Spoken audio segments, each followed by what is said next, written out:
Bienvenidos a Diario Salir. Anoche tuve un sueño, un programa que hacemos, dirigimos y presentamos Julia Higueras y Fernando J. Aguas. Comenzamos nuestra aventura radiofónica semanal con Julia a miles de kilómetros, y digo bien, miles. La semana pasada finalmente no pudo participar en el programa porque estaba en tránsito y el avión en el que volaba llegó con bastante retraso a destino. ¿Cómo te va por Paraguay, Julia? ¿Qué haces por allí? Pues Fernando, me va estupendamente. Como puedes ver, mira, estoy como dorada hoy, ¿eh? Ajá. Fíjate a estas horas, porque aquí tengo que decir que son las 7:05 de la mañana, Y ¿eh? Y ya estás con un estoy querido aquí amigo del programa. vestida de gala, ¿eh? Que digo que Así estás con que un, nada, con un querido amigo del programa que luego nos presentarás. sí, aquí estoy súper bien acompañada. La verdad es que es un anfitrión maravilloso, como no podía ser de otra manera. Y hoy nos encontramos en Pilar, una ciudad que está al sur de Paraguay, una ciudad increíble. La verdad, ayer estuvimos visitando una fábrica de algodón y bueno, y hemos estado haciendo múltiples cosas y hoy continuamos la visita. Así que fenomenal, muy contenta. Bueno, este programa ya sabéis que es una colaboración, ¿no, Julia? Pues sí, es una colaboración, como ya saben bien nuestros queridos y nuestras queridas oyentes y televidentes, de dos revistas muy diferentes en su contenido y estilo, pero que se parecen mucho en muchos temas, ¿no? Tienen valores comunes como el optimismo, el compromiso social, la solidaridad, bueno, en fin, ya saben todos nuestros queridos y queridas oyentes Ya todo lo, lo que hacemos, no nos vamos a aburrir, ¿eh? ya lo Contando saben, pero nos gusta cada día. recordarlo. También nos gusta recordar que es un programa con sentido crítico, abierto a la esperanza y con vocación de servicio público. Julia, ¿quiénes nos van a acompañar hoy? A mí en el estudio y a ti en la distancia. Pues conmigo está Javier Parrondo, que es el nuevo embajador de España en Paraguay, y luego en el estudio te acompañará Carmen Fernández, que es experta en salud emocional del profesorado. Ujú. Julia, pues si te parece vamos a empezar, que ya os tenemos listos a ti y a Javier, el embajador al otro lado del Atlántico. Pues sí, Fernando, empezamos. Esto es Diario Salir. Anoche tuve un sueño. Y como no me lo voy a ahorrar, saludamos a nuestros oyentes, oyentas, televidentes y televidentas. Bueno, eso lo tienes que cambiar del guión en algún momento de tu vida, ¿eh? Y poner otra frase nueva. ¿Te parece? ¿Me Alguna haces vez. esa promesa? Bueno. De momento, al Pues tajo. mandamos un cordial saludo, yo desde Paraguay y tú desde Madrid, supongo, ¿eh? Ujú.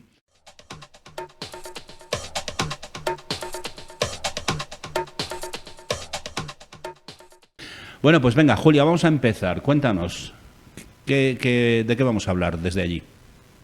Pues hoy, Fernando, como hemos hablado al principio del programa, recibimos a un invitado cuya vida ha transcurrido entre mapas, culturas y diferentes fronteras, ¿no? Un hombre que ha hecho de la diplomacia no solo una carrera, sino una herramienta de encuentro entre pueblos. Javier Parrondo, que es, como te comentaba al principio, el actual embajador de España en Paraguay, llegó a Asunción en diciembre de 2024 y con él, bueno, pues una trayectoria que atraviesa buena parte del mundo.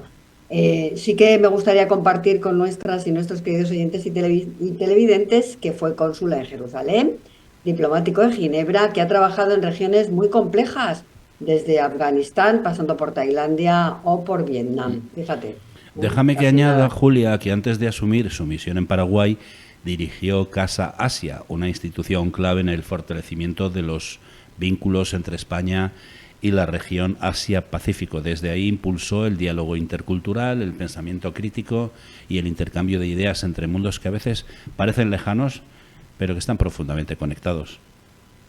Pues sí, Fernando.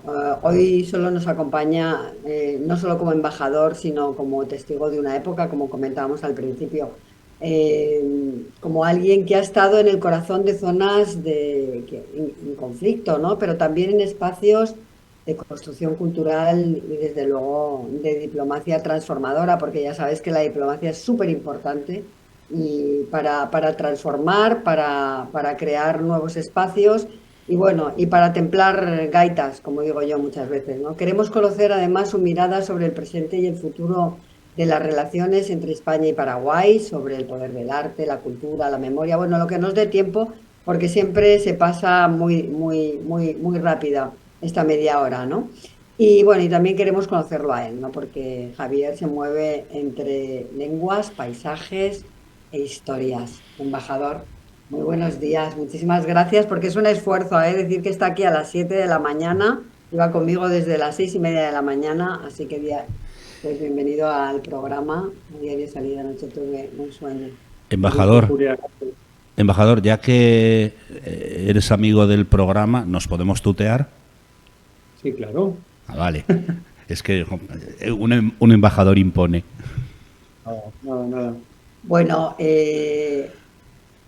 señor embajador, ¿no? Has tenido una carrera diplomática destacada con destinos en Jerusalén, Ginebra, Kabul. ¿Cómo ha influido estas experiencias en tu visión de la diplomacia y en el enfoque actual como embajador en Paraguay? Bueno, antes que nada, gracias por la invitación, querida Julia, Fernando, un gusto acompañaros hoy. Eh, yo creo que viajar por encima de todo abre la mente, ¿no? Y la posibilidad de estar destinado en distintos países, no como un turista, sino casi como un local más, es un privilegio. Y además haberlo hecho en lugares que a veces suponen retos no solo en lo profesional, sino también en lo personal, porque abrir, por ejemplo, la Embajada de España en Afganistán no fue en su momento tarea fácil, o estar destinado en Ginebra, eh, implicado en negociaciones internacionales en materia de salud global o derechos humanos, o no solamente en el destino en el que estoy ahora, pues que ofrece, como casi todos en América Latina, una variedad de actividades, porque realmente la presencia de España es muy rica. Aquí tenemos un pasado compartido y se aprecia en el día a día de mi trabajo. Tenemos intereses en casi todas las áreas: comercial, consular, cooperación al desarrollo, cultural. Así que, bueno, todo eso, digamos que es un bagaje que me ha permitido adaptarme mejor a los sitios y tener esa visión amplia. Ujú.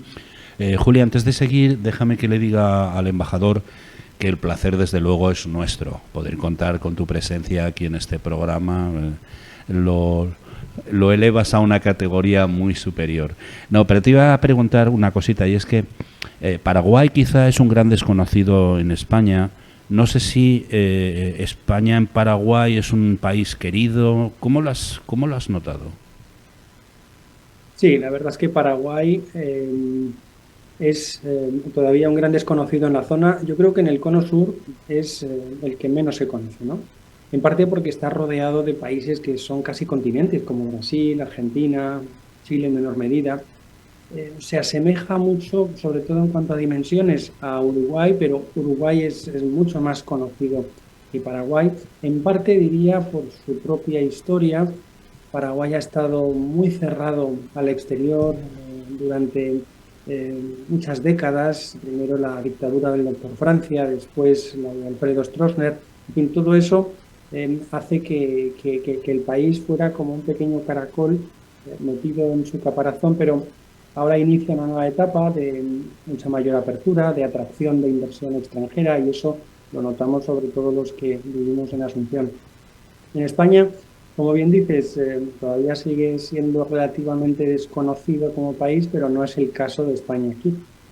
España en Paraguay es una referencia permanente, no Ujú. solo por la lengua, porque todo el mundo habla en castellano, aunque es verdad que es de los pocos países en América Latina que tiene una segunda lengua oficial, como es el guaraní. O sea, que las dos conviven de manera armónica. Y yo diría que España es un país querido. Eh, no hay grandes conflictos, en particular conflictos de identidad, como acabo de mencionar. Las identidades guaraní y castellana, las dos lenguas, los pasados históricos que aportan cada una de ellas, yo creo que conviven con armonía. Y eso la verdad es que es un placer como embajador de España, porque realmente aquí se nos quiere y el español es apreciado.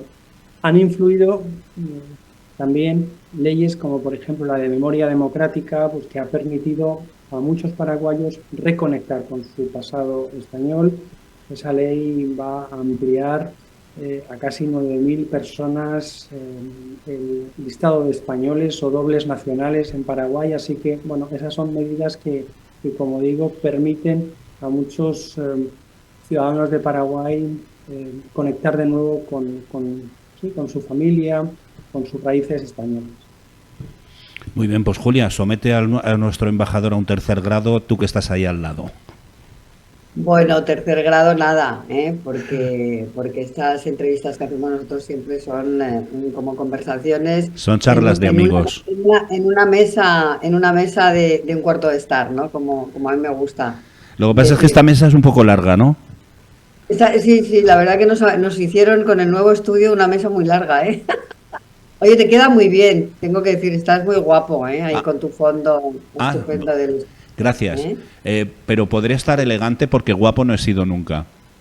Bueno, estás elegante y guapo, para mí lo eres. A ver, vamos a seguir. Sí. Yo quería volver un poco, porque ahora estábamos hablando de la trayectoria diplomática del embajador, pero antes de venir a Paraguay, él fue director general de Casa Asia, una institución dedicada a fortalecer las relaciones entre España y los países de Asia-Pacífico. A mí me gustaría que compartiera el señor embajador con nosotros qué aprendizajes obtuvo de esta experiencia, que estuvo 5 años en Barcelona y que ahora aplica a este país, a Paraguay. Bueno, los contextos son distintos porque Casa Asia cubre otra zona geográfica, pero en mi puesto anterior yo creo que me di cuenta por encima de todo de la importancia de la diplomacia pública. La diplomacia ya no puede ser un ejercicio de gobierno a gobierno, tiene que implicar a otros actores y sobre todo a la sociedad civil. Desde las casas, como saben, Casa Asia es parte de una red de 6 casas en total: Casa América, Casa Asia, Casa África, en fin, somos 6, cada una dedicada a un ámbito geográfico, pero todas ellas se dedican a promocionar la diplomacia pública, a acompañar a la política exterior de España desde la perspectiva de la sociedad civil. Y aquí yo creo que eso lo estoy aplicando. Y entre mis primeras reuniones pues aparece, por ejemplo, la Academia Paraguaya de la Lengua Española, asociaciones que trabajan en favor de los derechos de las mujeres y las comunidades LGTB. En fin, la diplomacia hoy en día, junto a la parte oficial, a los contactos entre gobiernos, debe ser por encima de todo un ejercicio de diplomacia pública en el que estén implicados nuevos actores y sobre todo la sociedad. Y al mismo tiempo ser reflejo de los principios, de los valores que defiende la sociedad española, y por eso aquí debe ser una diplomacia integradora, una diplomacia abierta, una diplomacia a la escucha. Mencionábamos al principio que uno de los ámbitos principales de trabajo de esta embajada es la cooperación al desarrollo. Pues si por algo se ha caracterizado la cooperación española es por ser una cooperación a la escucha, por identificar las necesidades que tienen los beneficiarios paraguayos en ese contacto directo con ellos, no imponer proyectos, sino diseñarlos conjuntamente con el socio del país. En fin, la importancia de la diplomacia pública y de incorporar nuevas miradas al trabajo que hacemos desde una embajada. La verdad que es un trabajo difícil, es un trabajo, bueno, pues que implica mucho, ¿no? Porque te vas viajando por diferentes países, vas dejando tu impronta, pero además vas dejando parte de ti en los sitios donde estás. Entonces es un poco que la gente se piensa que el diplomático, que esta carrera es muy fácil y es muy glamurosa, pero luego se quedan muchas cosas por el camino, se quedan amigos, se quedan familiares, bueno, países, muchas raíces que vas haciendo y que vas de alguna manera perdiendo. Pero a mí me gustaría... Perdona, Julia, al embajador le quedan muchos años para jubilarse, pero quiero hacer una broma. El día que se jubile le dirán, ¿y tú dónde has vivido? Y él tendrá que decir, ¿cuántas horas tienes? Pues así es, más o menos, ¿no? A mí me gustaría seguir un poco avanzando, ¿no? Y que nos contara un poquito, aunque lleva poco tiempo en destino, desde diciembre, pues cuáles considera que son las áreas más prometedoras para fortalecer las relaciones entre España y Paraguay. Bueno, yo diría que como el país, digamos, se está abriendo, como el país inicia ahora una etapa clara de crecimiento, de apertura al exterior y demás, casi todas, porque aquí está todo por hacer, pero destacaría la cultural. Yo creo que es un país desconocido, pero con grandes atractivos culturales, turísticos, y ahí España puede hacer una labor de acompañamiento. En nuestro país pues tenemos una tradición, digamos, turística que yo creo que puede ser muy importante, en fin, aplicarla aquí. Y yo destacaría esas dos áreas, la cultural y la turística. Eh, Hay temas como, por ejemplo, la recuperación del patrimonio histórico de Paraguay, que está muy vinculado con España, y ahí tenemos un nicho claro de trabajo. Y sobre todo es acompañar a este país en su proceso de modernización, en su proceso de desarrollo, y eso pasa por abrirlo a sus vecinos y abrirlo al exterior. Hablando Tengo que de... decir, Fernando, permíteme, ¿no? Sí. Que aquí hay grandísimos artistas, ¿eh? La verdad que no he tenido mucho contacto porque llevo poco tiempo aquí, ¿no? Pero he podido visitar exposiciones, he podido compartir incluso una tarde con un artista muy conocido. En fin, que aquí hay muchísimo talento, la verdad. Ujú. Pero Y, quería remarcarlo. y hablando de proyectos culturales, sabemos que a ti te interesa mucho el patrimonio cultural paraguayo. Has estado visitando misiones jesuíticas. ¿Qué iniciativas culturales planteas tú promover como embajador durante este mandato que vas a estar allí? Pues mira, cuando efectivamente estuve en las misiones, es un sitio muy especial que recomiendo a todo el mundo.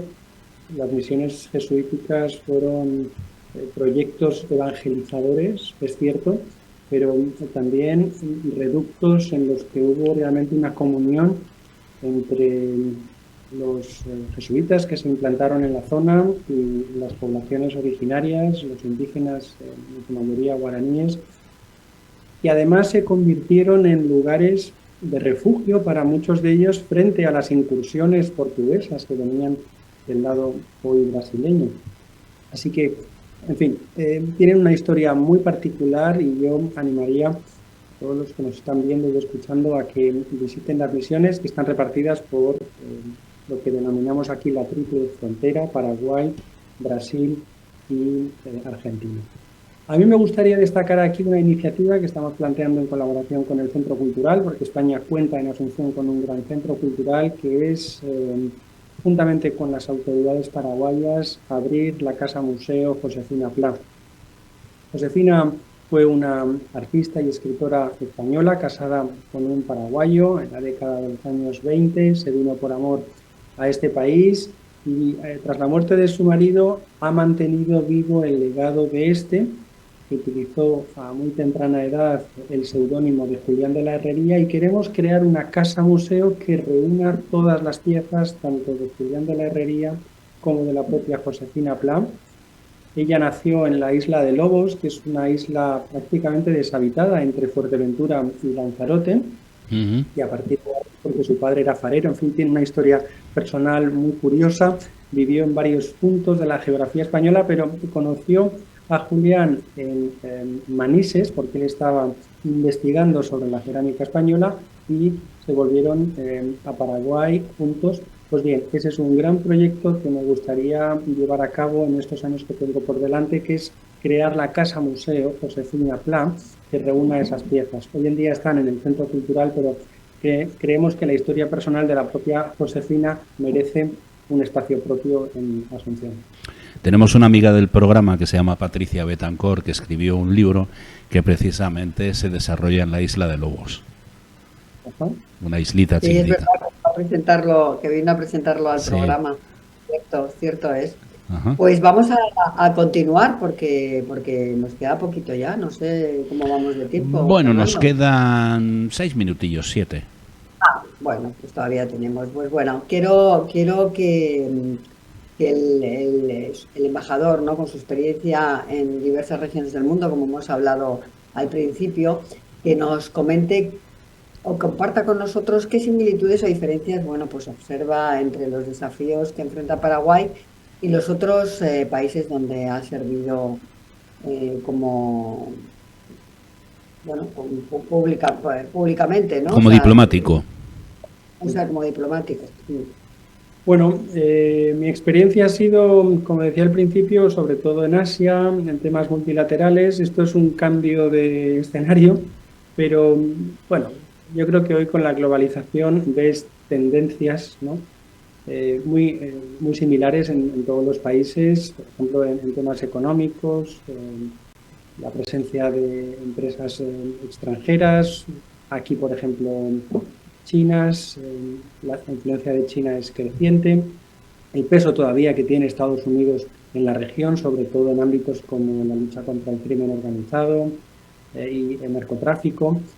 Y lo que destacaría a lo mejor es, y eso lo acerca a la Unión Europea, es el grado de integración que tiene Paraguay con la región, porque como sabéis, pues Paraguay forma parte de Mercosur, junto con Brasil y Argentina. Bolivia está en proceso de adhesión, pero todavía no es miembro pleno.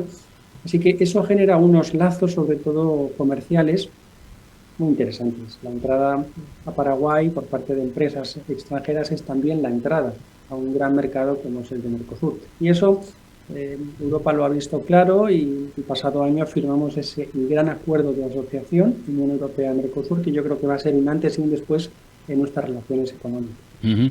Supongo que es más fácil estar ahora en Paraguay que en Asia por el idioma, los usos, las costumbres, pero bueno, hablabas de economía. ¿Cómo ves el papel de las empresas españolas en el desarrollo económico en Paraguay y qué sectores consideras más atractivos para que los españoles, los empresarios españoles puedan invertir allí? Sabemos que llevas poco, pero bueno, ya supongo que lo estás estudiando y lo estás mirando. Sí, una de las primeras reuniones que tuve es precisamente con toda la red de empresarios españoles que tienen intereses aquí, pues empresas como Mafre, en seguros, Prosegur, en seguridad, Once, en todo lo relacionado con el juego. Su papel es doble. Por un lado, obviamente, hacer negocio, contribuir al desarrollo y al crecimiento económico de Paraguay, pero también yo creo que tienen una responsabilidad social, ¿no? Lo que hemos llamado, lo que conocemos como responsabilidad social corporativa. Y de ahí que muchas de estas empresas tengan también un ámbito de actividad en ese sector. Por ejemplo, en el caso de Once, pues junto con las actividades relacionadas con el juego, la fundación también está presente en Paraguay con el desarrollo de proyectos que permiten una mayor accesibilidad, por ejemplo, del transporte público de la población discapacitada.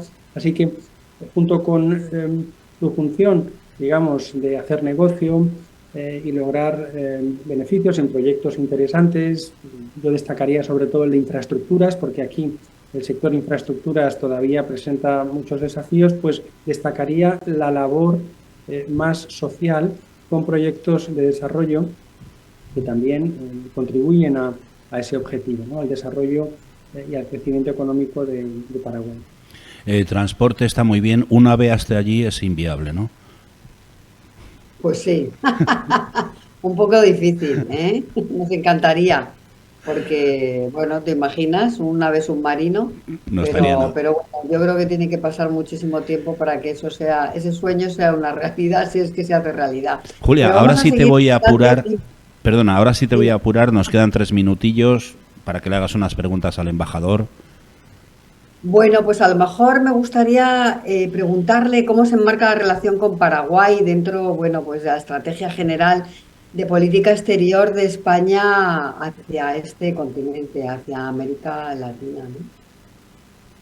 Bueno, Esto da para más de 3 minutos, pero bueno, trataría de resumirlo. Yo creo que la presencia que tiene aquí España hace que la relación sea muy rica. Mi antecesora, Carmen Castilla, que ha hecho una gran labor en Paraguay, señalaba que la tarea es inabarcable.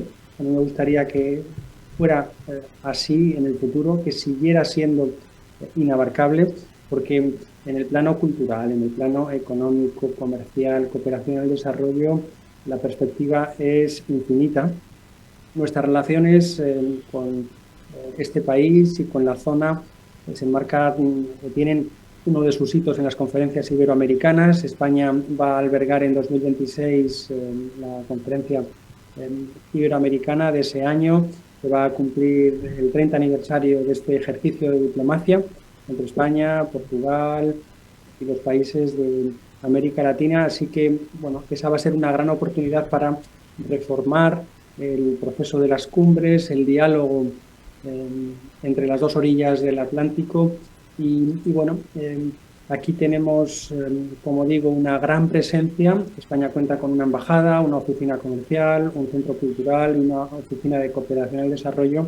Así que, bueno, la relación se enmarca en esa presencia histórica, en los lazos comunes y en el proceso de cumbres.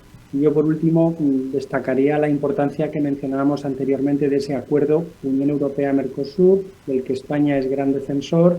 Ahora falta el proceso de ratificación de ese acuerdo en todos los Estados miembros, porque hace falta que sus parlamentos lo aprueben, y cuando entre en vigor yo creo que va a ser un gran revulsivo para nuestras relaciones, en particular las económicas y comerciales. No, y además con el tema de los aranceles de Trump, yo creo que es la oportunidad para un lado y el otro del Atlántico, ¿no? En un entorno tan volátil, de tanta incertidumbre, de imposición de aranceles y otras barreras al comercio, es bueno crear estas iniciativas que van a dar lugar a la mayor zona de libre cambio del mundo y que va más allá de un acuerdo económico, es un acuerdo de asociación. La Unión Europea ha identificado en América Latina a socios importantes con los que comparte ciertos valores y principios. Yo creo que, insisto, en este entorno geopolítico tan inestable hace falta rodearte de amigos y de países con los que compartas una misma visión y puedas establecer comercio. Además, incluso desde, perdona Julia, desde un punto de vista egoísta, España puede ser la puerta de América Latina y para Europa, y de Europa para América Latina. Y Julia, nos quedan medio minuto. ¿Tienes medio minutillo? Si tengo medio minutito, pues vamos a por la última pregunta ya, y liberamos al embajador que le están esperando. Así que a mí me gustaría, para finalizar, embajador, ¿qué mensaje te gustaría transmitir a nuestra audiencia sobre el futuro de la relación entre España y Paraguay?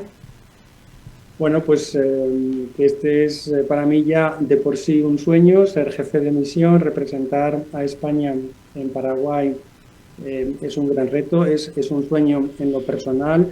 Me gustaría que ese sueño, esas ilusiones que yo tengo, las pueda trasladar al conjunto de mi equipo, que es fantástico, y a todos los paraguayos, españoles que se acercan por la embajada. Estamos aquí a su servicio. Y bueno, fundamentalmente que estos 3 años consoliden la buena relación bilateral que tenemos, que se abran nuevas áreas de cooperación y que España, por encima de todo, permita a Paraguay seguir creciendo y transformarse. Aquí hay esa asignatura pendiente de consolidar las instituciones. Lo que he visto es una cierta debilidad institucional.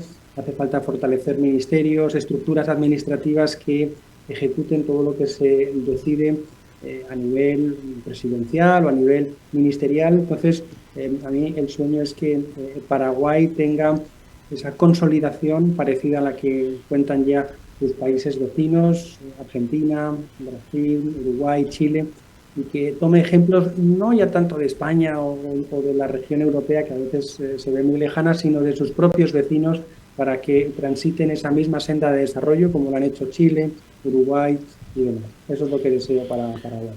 Javier Parrondo, embajador. No, dime, Julia. Digo que es un gran sueño, ¿eh? Ha cumplido Ajá. mucho trabajo detrás para cumplir ese sueño, la verdad. No, yo iba Así a que le decir que deseamos Javier Parrondo, lo embajador mejor. de España en Paraguay, es un placer siempre charlar contigo y haber compartido con vosotros dos allí al otro lado del Atlántico este tiempo de red y televisión, y te deseamos de verdad que todos tus proyectos como embajador sean un éxito.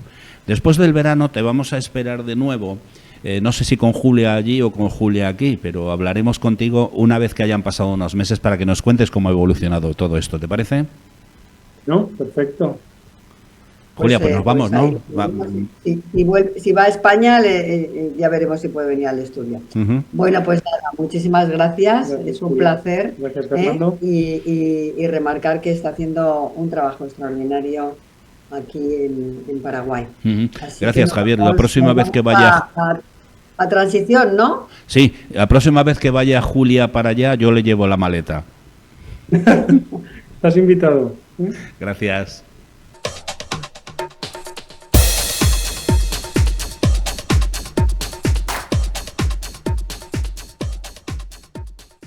Julia, seguimos. Fernando.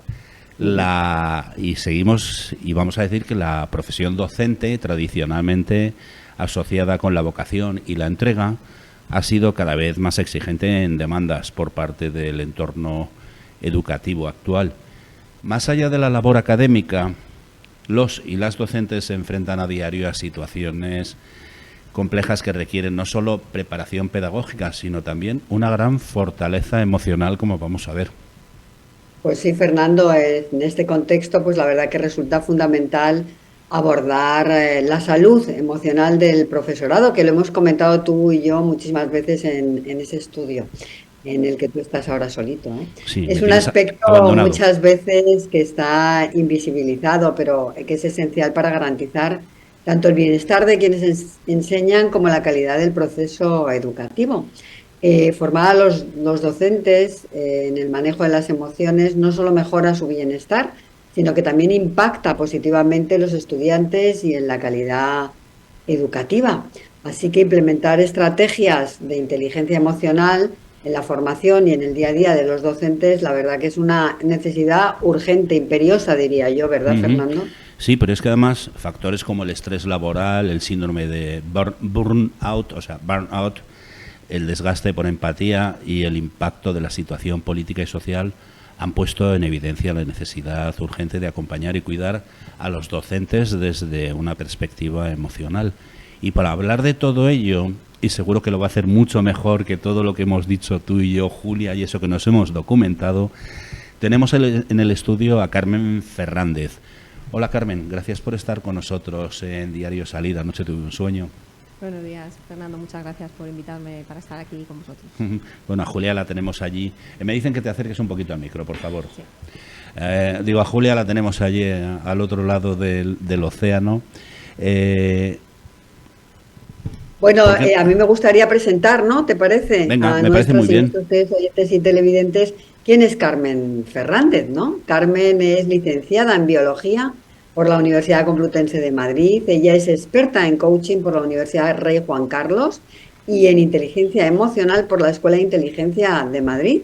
Y es además practitioner en programación neurolingüística por la NLP University of California. Y antes, bueno, antes de seguir, Carmen, a mí me gustaría que nos explicaras qué es esto de ser un practitioner. Sí, porque yo también estoy perdido.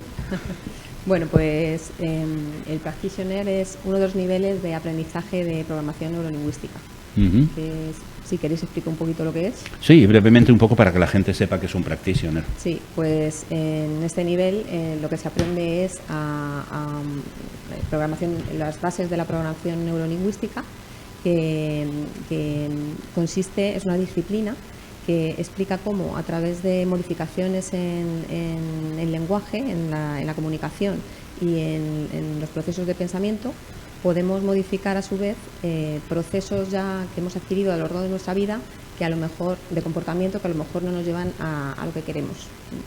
El estudiar esos procesos y ver que necesitamos un cambio y hacerlo a través del lenguaje y el cambio de pensamiento.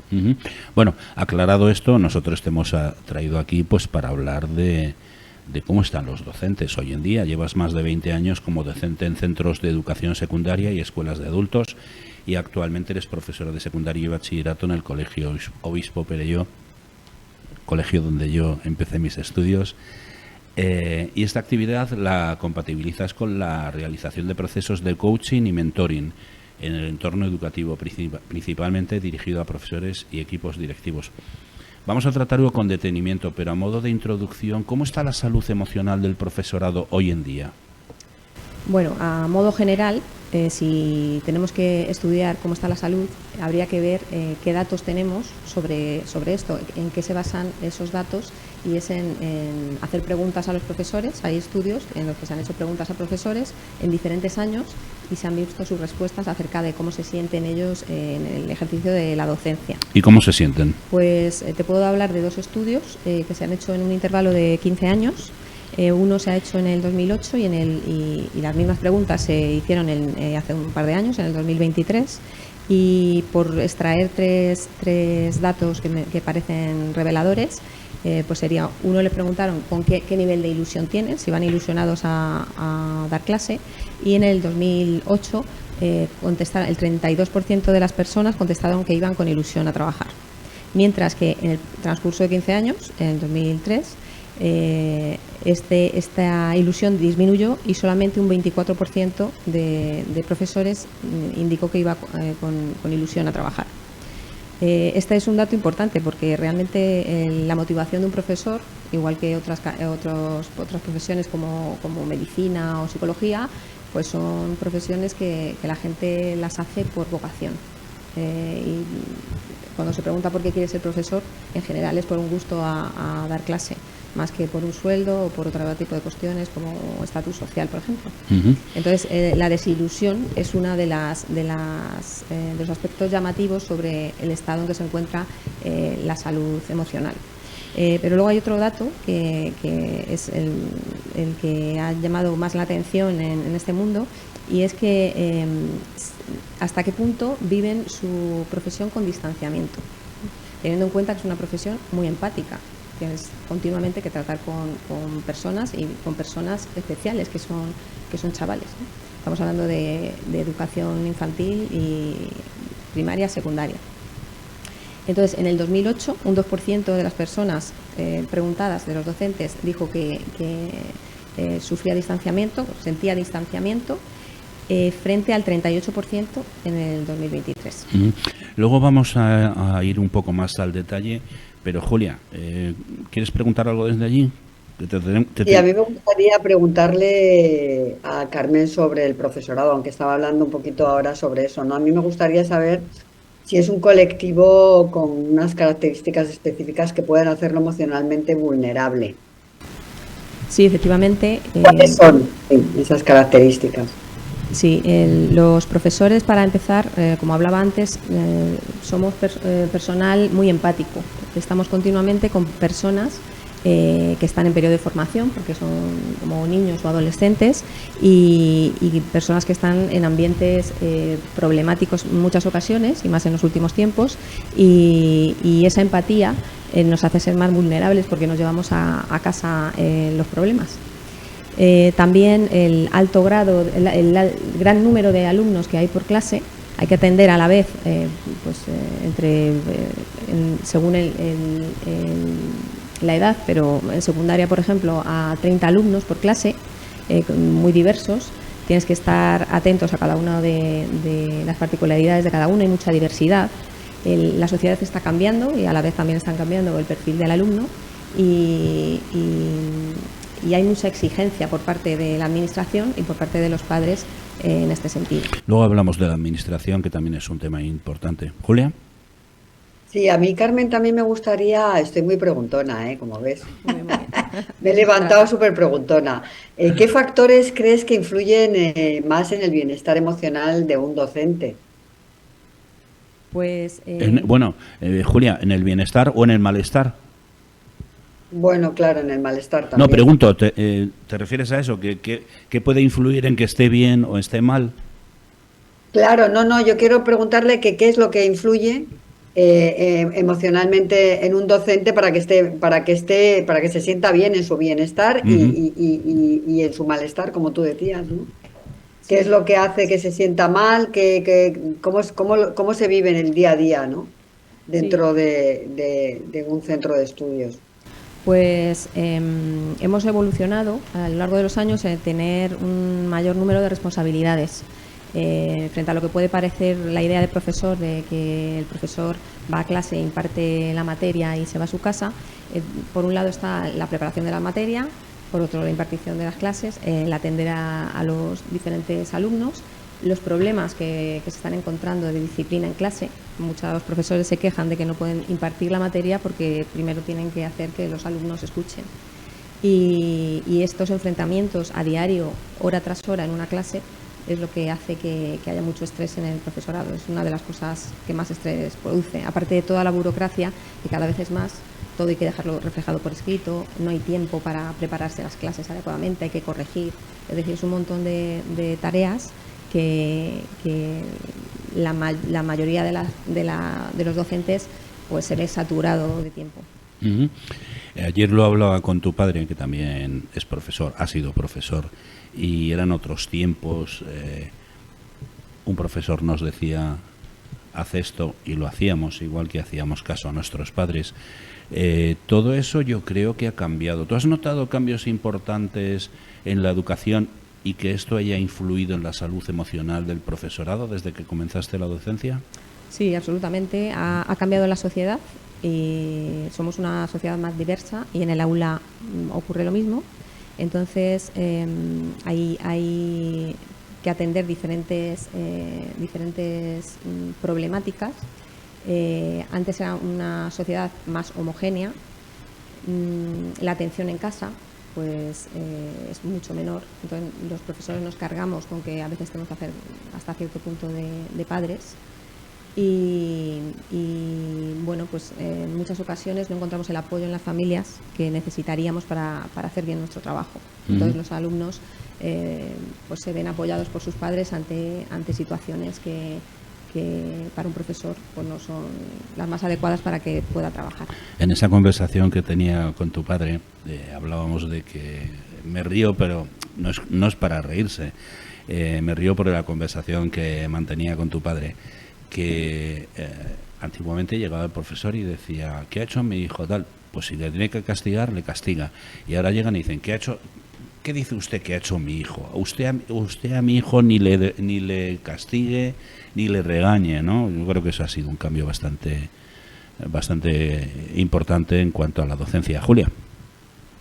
Pues sí, Carmen, a mí me gustaría saber qué estrategias recomiendas para que los profesores cuiden su salud emocional, ¿no? Que es tan importante, y cómo puedan manejar su carga de trabajo y las exigencias, bueno, emocionales que implica enseñar. Pues sí es cierto que lo mejor para tratar la salud emocional de uno mismo es plantearse en diferentes momentos, dedicarle incluso una vez al día un tiempo a mirar cómo te encuentras. Entonces, ir revisando cada día cómo te encuentras, cómo te sientes, para detectar cuanto antes si tienes un problema, por ejemplo, un problema que puedes tener de estrés o de ansiedad. Una vez localizado, pues aceptar que lo tienes y buscar ponerte en acción para que esto no vaya más. Uh-huh. ¿Qué es ponerse en acción? Establecer límites entre lo que es tu profesión y lo que es tu vida personal, porque es una tendencia que tenemos los profesores a no desconectar, porque después de clase nos queda todavía mucho que preparar, mucho que escribir emails a padres, etcétera, y nos llevamos el trabajo a casa. Entonces a veces confundimos la vida personal y profesional y puede acabar un día pensando que lo único que has hecho en tu día es trabajar. Uh-huh. Y bueno, pues dedicar un tiempo al día como un ritual de desconexión, pues que cada uno puede hacer leyendo, dibujando, haciendo yoga, cuidar su salud física también. Eso a nivel general, una persona que sea sana y que quiera conservar su salud emocional. O sea que es complicado desconectar incluso en el tiempo libre.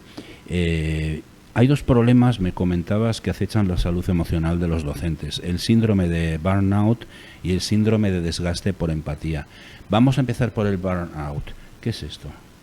El burnout es un estado de agotamiento físico, mental y emocional que es producido por un estrés laboral crónico en trabajos donde hay situaciones que hacen que el trabajador se encuentre a disgusto. El síndrome de desgaste por empatía es muy parecido a esto, solo que tiene ciertas connotaciones en el sentido que he hablado antes de profesiones que suponen un trato humano muy cercano, como pueden ser profesionales de la salud o profesionales de la docencia. Entonces, este desgaste hace que cada día se levanten pensando que no quieren ir a trabajar, que les asuste, que les dé pavor entrar a una clase, y hace que no sean productivos, y eso mismo es la pescadilla que se muerde la cola. Al no ser productivos le crea más problemas en el trabajo y es un agotamiento continuo. Mira, a Julia le pasa algo así. Julia se levanta cuando va a venir a la radio y empieza a sufrir porque me va a ver a mí, y de hecho por eso se ha ido a Uruguay. Por eso me he ido Paraguay. tan lejos, cada vez que tengo la oportunidad me voy, ¿no? A miles Sí. de kilómetros. Pero no es verdad, ¿no? ¿A qué causas se puede atribuir el burnout en el profesorado? ¿Qué síntomas claros hay, ¿no? O sea, ¿cómo lo notáis? ¿Vosotros podéis percibir que un profesor está sufriendo ese síndrome? Bueno, realmente lo nota el profesor. En su entorno puede notarle algo irascible, huidizo, que no se concentra, pero el profesor es el que lo sufre cada día y por tanto el que puede ponerse manos a la obra para resolverlo. Lo que nota es pues que donde antes había una ilusión, pues ahora no la hay. Se siente cansado, suele haber un distanciamiento con respecto a las labores del trabajo, en el colegio con respecto a los alumnos, y hay un cambio, hay un antes y un después de cómo era esa persona cuando tenía ilusión yendo a trabajar. Y hablabas antes de diferencias, similitudes. El síndrome de desgaste por empatía, ¿qué es, cómo se manifiesta y qué diferencias hay con el burnout? Claro, el síndrome de desgaste por empatía son unos síntomas muy parecidos a los que estamos comentando, pero tienen la connotación de que estas personas están en constante exposición al sufrimiento de otros. Entonces, eso hace que ellos también formen parte de ese sentimiento, y si lo juntas con que eso te lo llevas a casa, pues estás viviendo parte del sufrimiento de cada una de las personas con las que trabajas. Y bueno, pues al final suele acabar en un distanciamiento, el lado opuesto a esa empatía, con toda la repercusión que puede tener en tu trabajo y en tu vida cotidiana. Uh-huh. Y Carmen, ¿qué estrategias recomiendas para prevenir y manejar ese desgaste por empatía del profesorado? Bueno, pues lo primero, como hemos dicho antes, el autoanálisis. Cada día, cuando yo podría recomendar, cada vez que salen de su centro escolar, en el trayecto a su casa, que vayan haciendo una desconexión y poniendo las cosas en su lugar, ¿no? Una cosa es su vida y una cosa es lo de los demás. Saber que hay un límite, ser conscientes de que hay un límite en el que tú no puedes hacer nada por esa persona. Tienes que hacer hasta donde puedas hacer según el trabajo que estás realizando. Ser conscientes de eso, cada día recordárnoslo, y cada día volver a buscar en nosotros esa pasión que nos ha llegado a buscar ser profesor como forma de vida. La verdad que ser profesor es muy difícil, ¿no? Por todo, por la responsabilidad que implica, ¿no? Bueno, es muy difícil. De formar personalidades, de formar a niños, adolescentes, etcétera, etcétera. La verdad que es una labor. No, además, increíble, perdona Julia, eres profesor de universidad y bueno, la gente que está en la universidad sabe lo que quiere, pero los niños son rebeldes y entonces, bueno, pues son un poco más rebeldes, ¿no? Y es más complicado. Es súper difícil, ¿no? A mí por eso me gustaría comentar y preguntar a Carmen que si el profesorado, si los profesores, ellos cuentan con espacios adecuados, ¿no? Para expresar sus preocupaciones ¿no? Y sus dificultades emocionales a la hora de enfrentarse a esos chicos que, como bien decía Fernando, pues a veces están en un momento difícil de sus vidas, ¿no? Como la adolescencia, etcétera, etcétera. Bueno, un espacio como tal no existe. De hecho, bueno, hay una figura que se ha intentado introducir en los colegios como delegado de bienestar, pero debido a la falta de recursos, pues esas personas no tienen tiempo dentro del trabajo que realizan en el colegio suficiente como para dedicarse a esto, porque compatibilizan con otras actividades. Espacio como sí, pues está la sala de profesores, donde es una terapia de grupo constante y existe afortunadamente, pero es verdad que cuando en un centro hay una baja salud, una salud emocional baja, la sala de profesores puede ser incluso peor porque se retroalimentan entre sí. Eso te iba a decir, esa sala de profesores puede ser o muy positiva, claro, o muy negativa e inducir a la depresión generalizada, claro, ¿no? Por eso hay que estar muy atento a la propia salud de uno y ver que a determinados ambientes, si no te convienen, pues separarte de ellos. Entonces sí que se echa en falta en la comunidad educativa que haya una figura de salud mental en los colegios, pues que esté a la disposición de los profesores que lo necesiten. Uh-huh. Oye, la situación política y social, la salud emocional del profesorado es importante. Las políticas educativas y las reformas constantes os están afectando.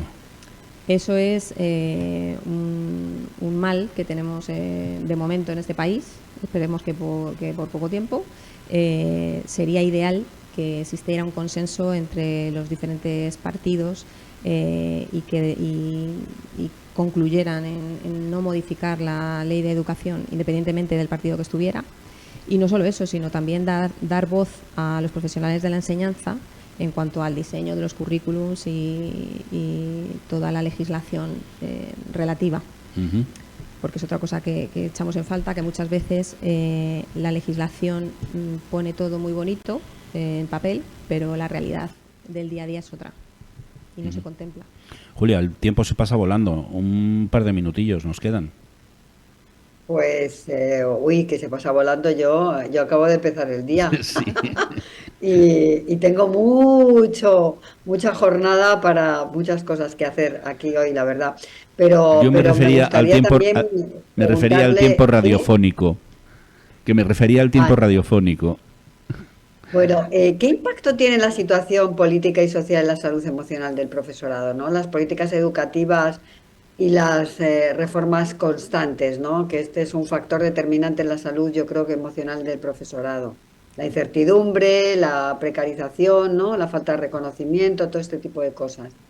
Sí, es algo que desestabiliza y crea inseguridad en los profesores. Los profesores, pues año tras año vamos viendo cambios no solo en los currículums de las asignaturas, sino en la forma en la que hay que impartirlos.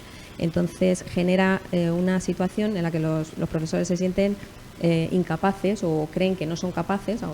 Es verdad que tenemos cierta facilidad para la adaptación porque nos han acostumbrado a ello, pero muchos profesores se sienten que no valen para hacer todos esos cambios, sobre todo ahora con las nuevas tecnologías, los cambios metodológicos, pues cuando ya te quieres acostumbrar a uno, te están poniendo otro. Uh-huh. Y eso genera esa sensación de falta de control. Y así, de modo genérico, han crecido los conflictos en las aulas en los últimos años. ¿Empieza a ser un grave problema para los docentes?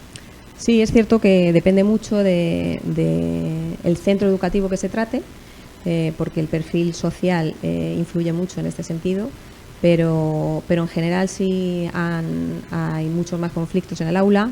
Los alumnos con la utilización tan incontrolada de la tecnología, pues han perdido capacidad de concentración y eso se nota. Y las familias, pues muchas de ellas, con la diversidad cultural que tenemos, pues muchas de estas culturas no dan el valor a la enseñanza que antiguamente teníamos en las aulas. Julia, si tienes una pregunta que se pueda responder en medio minuto tenéis. Pues bueno, a mí me gustaría preguntarle, porque no la he preguntado esta mañana, no me ha dado tiempo en la anterior entrevista que hemos tenido con el embajador. ¿Cuál es el sueño de tu vida, Carmen? El sueño de mi vida, en cuanto a la educación, ¿Tu Sí. sueño? ¿se refiere? ¿Tu sueño? Pues tengo muchos, pero bueno, ya que estamos hablando de educación, el sueño de mi vida sería que las administraciones, lo primero que las administraciones se pusieran de acuerdo para crear una ley que perdurara en el tiempo, dando voz a los profesores. Importante que perdure en el tiempo. Sí, que el ratio de alumnos por clase disminuyera, cosa fundamental y más hoy en día por la diversidad que os he dicho que hay en las aulas, que se valorara la profesión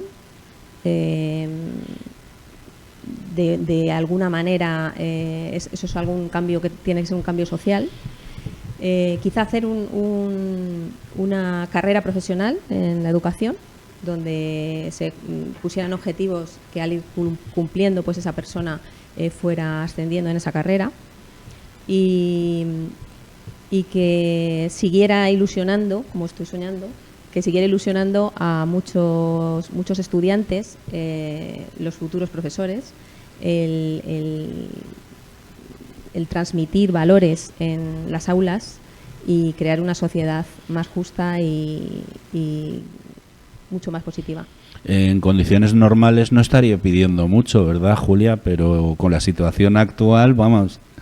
En fin, muchas gracias, Carmen Fernández, experta en salud emocional del profesorado, por haber estado con nosotros en Diario Salir. Anoche tuve un sueño para acercarnos a un tema tan interesante y necesario como es el de conocer la vulnerabilidad del profesorado, la salud emocional, el síndrome de burnout, el síndrome de desgaste por empatía y de cómo influye todo en ello en las políticas educativas. Ay, perdón. Pues, Julia, pues nos vamos. sí. Esto ha sido todo por hoy. Sí, Amigos, pues nada, Carmen, que se cumpla tu sueño, ¿eh? Muchas gracias. Por ti Haré y lo que esté de mi por parte. todos tus compañeros, ¿eh? Pues nada, Julia, muchas gracias a los invitados de hoy. Dale un abrazo fuerte al embajador y también a quienes nos veis y nos escucháis. Esto fue Diario Salir. Anoche tuve un sueño, presentado por Julia Higueras en la distancia y por Fernando J. Aguas, el del pelo largo, aquí en el estudio. Ya saben, ya sabéis, Diario Salir Anoche tuve un sueño, pues se ha acabado por hoy. Así que nos vemos por televisión, nos escuchamos por radio y en plataformas en formato podcast, en streaming, en Twitch, YouTube y bueno, y hasta la próxima semana que sí que estaré en el estudio acompañando a mi querido compañero Fernando. Eso te iba a preguntar, que si ya te quedas allí definitivamente o te esperamos la semana que viene. Estoy pensándomelo porque estoy muy bien. Bueno, Este país es un país magnífico, así que igual me quedo, Fernando, ¿eh? Bueno, pues Julia, un beso muy fuerte, sabes que se te quiere y nos vemos mismo día, mismo sitio, misma hora. Julia ya veremos, porque no lo ha dejado muy claro, si vuelve de Paraguay o si se instala allí definitivamente. Nos vemos la semana que viene. Hasta la semana que viene. Un abrazo muy grande desde Paraguay, desde Pilar, esta ciudad preciosa al sur de este maravilloso país. Beso, querida amiga. Un abrazo.